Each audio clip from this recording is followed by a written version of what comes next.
We do not stand Tamlin in this house. No ma'am. Hello friends, my name is Lauren and welcome back to my channel. Today I'm doing a video I'm very excited for because it was actually suggested by all of you. Because a few months ago, I gave you guys a couple options on my community tab and this one was voted for by like 50% of people. So really excited to do this. I actually filmed this video like once before a month ago, but then the footage turned out really bad. So here we are again. And I'm really excited to bring you guys this video because if you know anything about me, especially in fantasy books, but romance is one of my favorite things to read about. I don't know, sometimes it's just done so well, makes you feel all the feels, and I just have so many favorite couples and least favorite couples that we'll talk about over the course of this video that I'm just so excited to get into. I always love doing tier ranking videos. I feel like I've done a few at this point, but honestly I can't quite remember, but they're so fun to watch, so fun to do, so I hope you enjoy this video a lot. Also, I'm just gonna make a quick note before we jump into this video. There will be spoilers obviously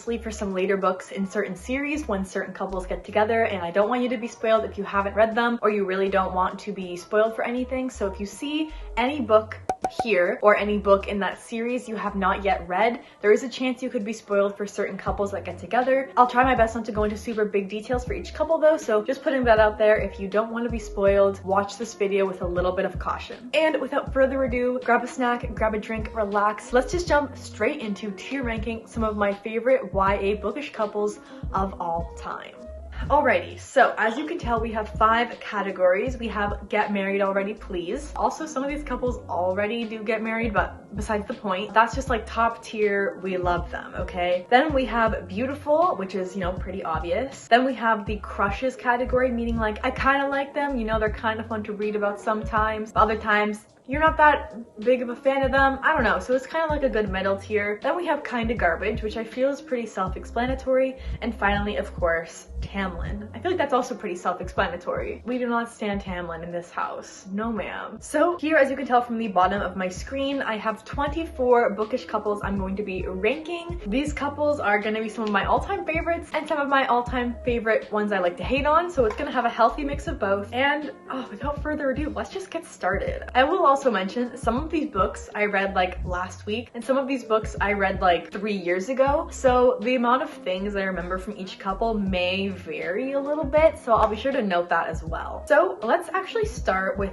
one that might be controversial right off the bat, which is going to be Tris and 4. And now I actually read Divergent like 1 or 2 weeks ago, so this one is very fresh in my memory. And when I think of Tris and 4, I honestly think of like nothing but how perfect they are for each other and how their stories complement each other. But I don't really know where that came from, to be honest, because the book I just read last week was pretty bad. You know, I talk more about it in my video up here, but 4 is really boring. Tris is pretty boring, and together they just have no chemistry. So for that reason, I'm gonna be putting them in the Tamlin tier because I just don't like them. Like, they don't click for me as they once used to, but like in my heart they do, but in my brain not really. So for that reason, they are going to be in the Tamlin tier. Maybe if I reread the rest of the books, I would feel different, but based on the first book alone, not a fan. Let's go with another one that might surprise a few people. If you know me, I'm a huge fan of the School for Good and Evil series. It's one of my all-time faves. However, let's talk about Agatha and Tedros. I feel like I probably mentioned this before in like one of my 1 million School for Good and Evil videos, but Tedros is kind of on a seesaw-like balance with me. I don't know how to describe it, but basically sometimes I love him, sometimes not so much. And it's because he never really learns from his mistakes. I mean, then again, he's like 16, so it's not like he's an adult who's supposed to learn all these majestic life lessons, but you know, he's with Agatha, and Agatha is wonderful. She is smart and she always takes the lead with things, and she has her own lessons she needs to learn,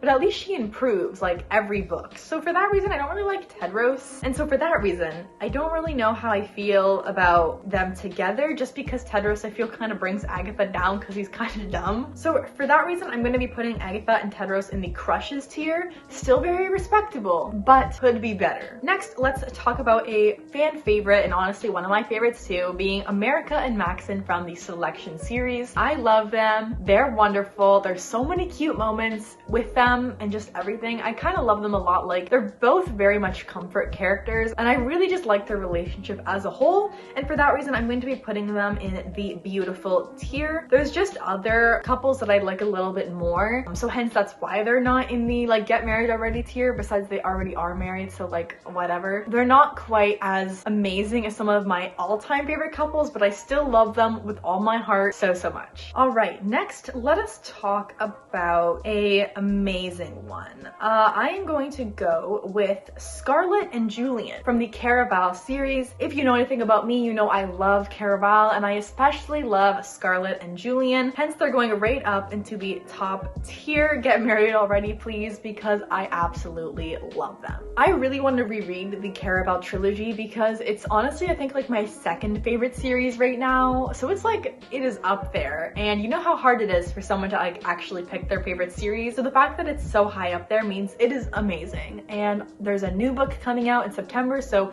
maybe I'll do a reread over the summer, but honestly my thoughts on this series in general is just so strong. Like, I can't stop thinking about it. It was so good, and these two together were just beautiful. Like, their evolution over the 3 books of the story, how there's a certain scene that sticks in my mind which I won't mention for spoiler reasons, but it's just so beautiful how devoted they are to each other and how much they love each other and all the ups and downs they go through in this magical world. I love them so freaking much, okay? They're just so wonderful. In fact, let's just jump into the other Caraval couple I have on here, which is Tella and Dante. Like I said, I'm not going to be tier ranking the ones in the get married already please tier because it's just too hard, but Tella and Dante are just beautiful, and the growth that their relationship goes through and the conflict of interest and the adventures and just everything they go on together is wonderful. They are just like some badass couple, all right? They could do anything, and I love it. And also, this is a great time to plug that if you have not read the Caraval series,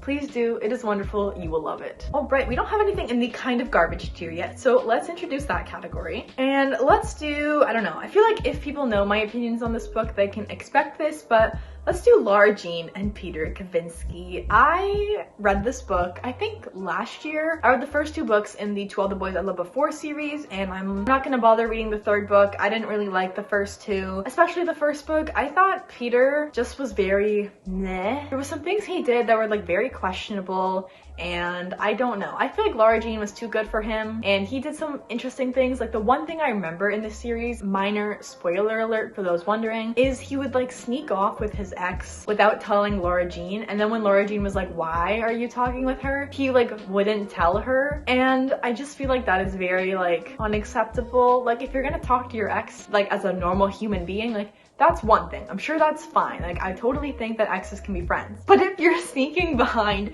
your new girlfriend's back, then that's kind of sus. So for that reason, I don't really like him, and therefore I just don't like them together, because I feel like that's not a very good thing if it happens between couples, to like go behind your current girlfriend to like secretly talk to your old girlfriend and then not tell your new girlfriend what's going on. I don't know. Something about that just doesn't sit right. Okay, let's bring another great couple up to the front here. Let's do Natasha and Daniel from The Sun Is Also a Star. I recently reread this book like last week.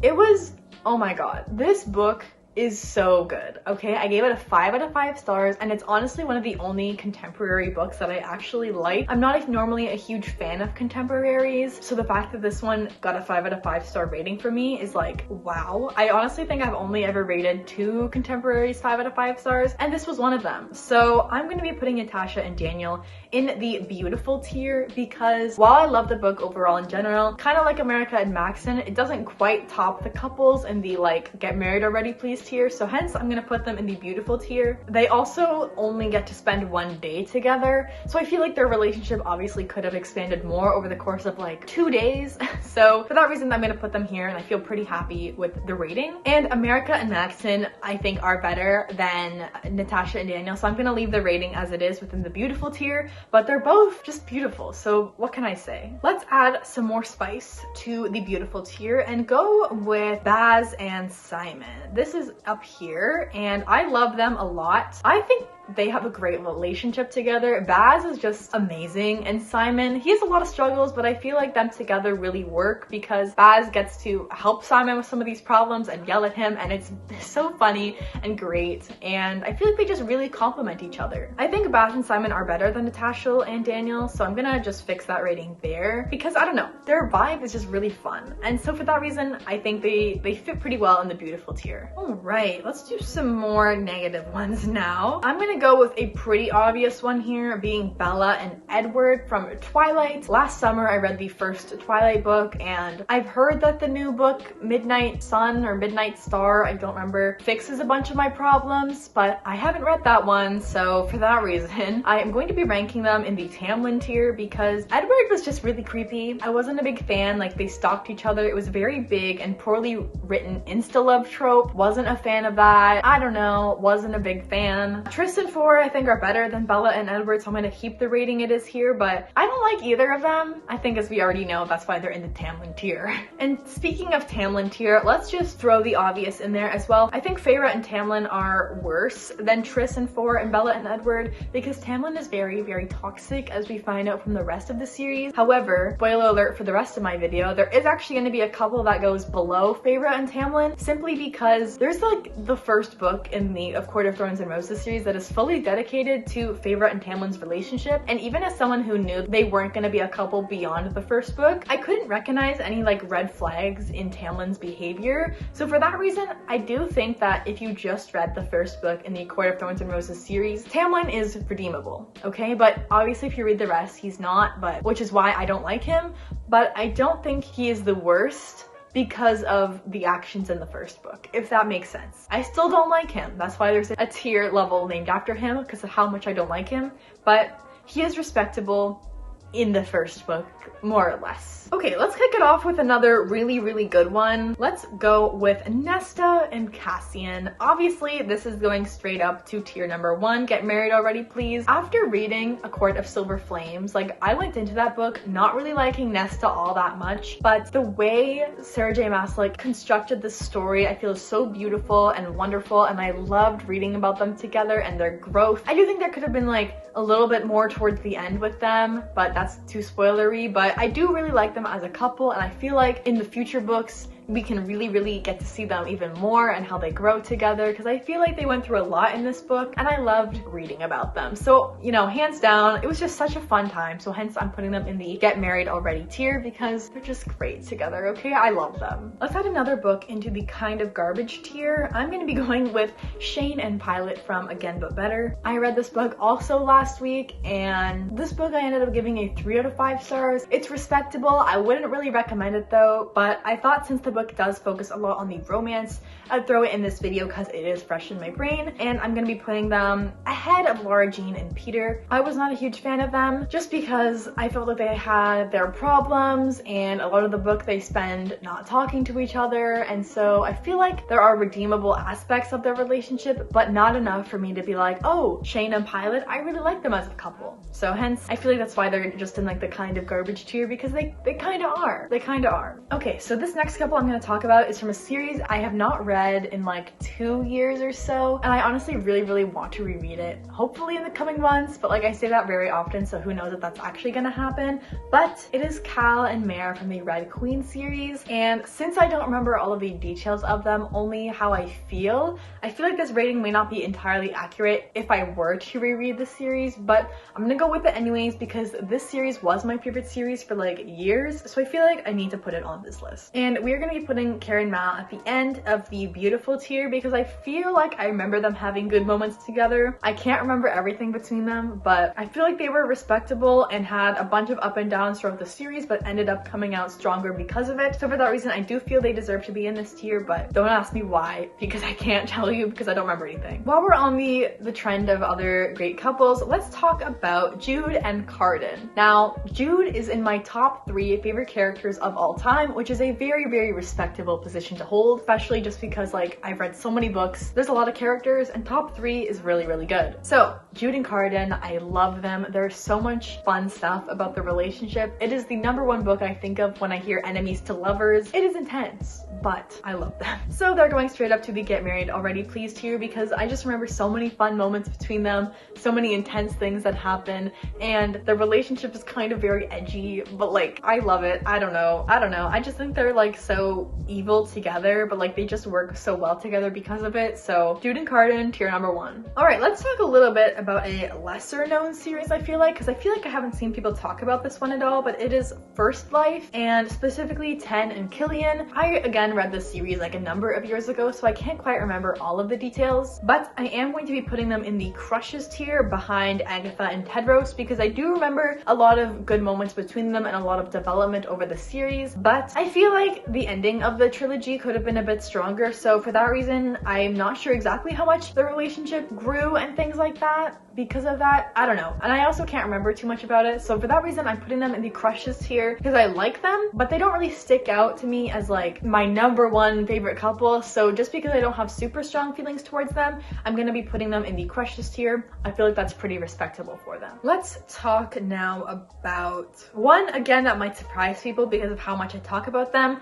but I'm gonna do Sophie and Hort. This couple gets together in like the 6th book in the series, but there's like hints of it throughout like the entire thing, especially starting in the 3rd book of the series, and I wanted them to get together ever since I read that certain scene in book 3, and lo and behold, 3 books later it finally happens. However, we only get a very, very, very short amount of time as them actually as a couple together, so for that reason I feel like I can't put them in my like top tier ranking stuff because we don't get that much time. However, we do see them grow as a like not couple, but just like various moments between them throughout the series, so I feel like they do have something to go off of. So for that reason I'm gonna be putting them in the beautiful tier, specifically right here. Not quite as great as America and Maxon, but I do feel that they are better than the other couples in the beautiful tier list. Maybe Baz and Simon poses a bit of a conflict between the two, but just because I wanted them to get together for so long and had to wait like 6 full books for it to happen, I feel like the tension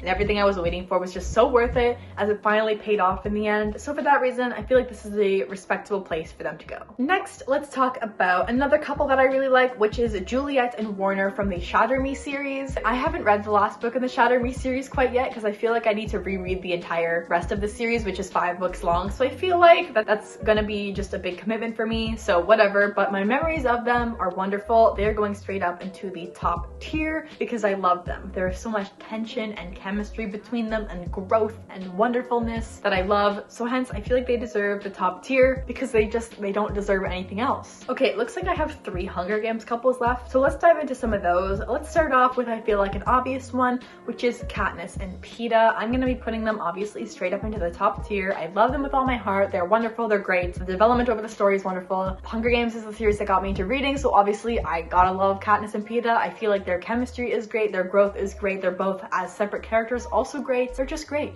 So, period. And Katniss and Gale. This might surprise some people, but I'm gonna be putting Katniss and Gale in the kind of garbage tier rather than the Tamlin tier because I do feel there was potential for them at the beginning, okay? I feel like the rest of the series kind of then takes a downturn, or it has a downfall, but I do think that they both cared for each other very strongly in a friendship way. And so, like Katniss even says in the book, she always thought she would eventually end up marrying Gale, not necessarily because she loved him in that way, but because she just had a like great bond with him. And so I feel like relationships when they start off as friends have a lot to go on, and so I feel like for that reason they would have been a good couple, but obviously it's still a kind of garbage tier because they are still pretty garbage later on in the series and the more you read about them and other things that Gale does. So for that reason I'm going to be putting them in the kind of garbage tier, but like at the end, and I feel like I can hold on to that position. Let's also talk now about Feyre and Rhysand. If you know anything about me, this is going all the way up until the top tier because I love them with all my heart, especially in A Court of Mist and Fury and beyond. It's just so good. I love it so much. They're wonderful for each other. Their development throughout the series is great, and I'll stand them until the end of my days. They're just wonderful. I feel like that's a pretty obvious one and a very strong opinion many people hold, so I feel like they deserve this top tier hands down. Okay, maybe we'll talk about Rufus and Mateo next. This is from They Both Die in the End by Adam Silvera. I think it's a contemporary, or I would classify it as a contemporary, but either way, I'm gonna be putting them in the crushes tier, but at the end, because I feel like the other couples are like way better. This book takes place over the course of one singular day, so I feel like also for that reason their development is not super strong, and I also feel like the way they came together, just like, I don't really know if I buy it all that much, but I do like respect their relationship as we go throughout the book, and I feel like by the end you have really grown to care for both of these characters, especially as a couple, and so for that reason I feel like I still like them. I wouldn't go on and on about how wonderful they are, but I can respect them. Next, let's talk about Elaine and Evangeline from the Red Queen series. I believe we learned about them in the last book in the series, Warstorm, but I really love them. Hence, they are going up into the beautiful tier. They are last on the beautiful tier just because I think we spend the least amount of time with them, and I think all of the other couples I like more, but this is a badass couple, okay? Evangeline is so cool, okay? And Elaine is just so like lively and kind and nice, and so like the tension between the two I feel is very, very nice to read about. I really like them, and I liked actually getting some redemption for Evangeline in the series. I really liked that, and so hence I feel like this spot for them is like very, very respectable. I think they're really great together, and I feel like if I were to reread the series, I would really, really enjoy reading about them again. Let us talk about Lucy and Coriolanus from the Ballad of Songbirds and Snakes. If you watched my review video, you know this is going straight into the Tamlin tier in front of Feyre and Tamlin, because these two characters were not only kind of boring by themselves, but also like they did not work well together at all. It was a very like power imbalance relationship because Coriolanus was Lucy's mentor in the Hunger Games, and then like she was treated very awful in the capital conditions, and so I don't really know. It's very weird to read about. They did not work very well together at all, and I don't know. I don't like that book at all. I don't like the characters very much either, so for that reason I feel like this is strongly deserved to be this far down on my tier ranking list. And finally, we're going with Taryn and Locke from the Cruel Prince series. This is the only couple that I'm gonna be putting here because I feel like Locke is just a horrible person and very manipulative right from the beginning, even though Taryn might not be able to see it, and so for that reason I just don't like them. I feel like it's very scary and I don't like them. There are certain things that happen with this couple that I won't mention that, you know, maybe make it end okay. The fact that we have to read about them, I'm not a huge fan. I feel like people who've read the series can understand that, and so for that reason I feel like maybe it'll be tied with Feyre and Tamlin a little bit, but I don't like them at all. Okay, so here is the final tier ranking list. I feel very happy with all of these ratings and where all of the couples sit in these ratings. Again, I did not tier rank the very top tier because I couldn't in my heart, but the rest I feel are very, very accurate to my current feelings, and hence I feel like this is very respectable. We're gonna leave it at that. So that basically concludes my tier ranking bookish couples that I just love and hate, and I hope you guys enjoyed the video. If you did, be sure to give it a thumbs up, and please comment down below if you agree or disagree with any of my opinions. I feel like my list is pretty respectable. I'm not too sure, but do let me know. And this video was super fun. Let me know if you want me to do more videos like this and tier rank other things, because I feel like I always love watching other people's tier ranking videos, so let me know if you want me to do more for myself. And either way, I love romance in books, and I feel like some of these couples just do it so well, and some of them just suck. So for that reason, I feel like this was a pretty good representation of my feelings. Anyways, I'll see you all very, very soon in a new video. Thank you so much for watching, and I will see you then. But until then, bye.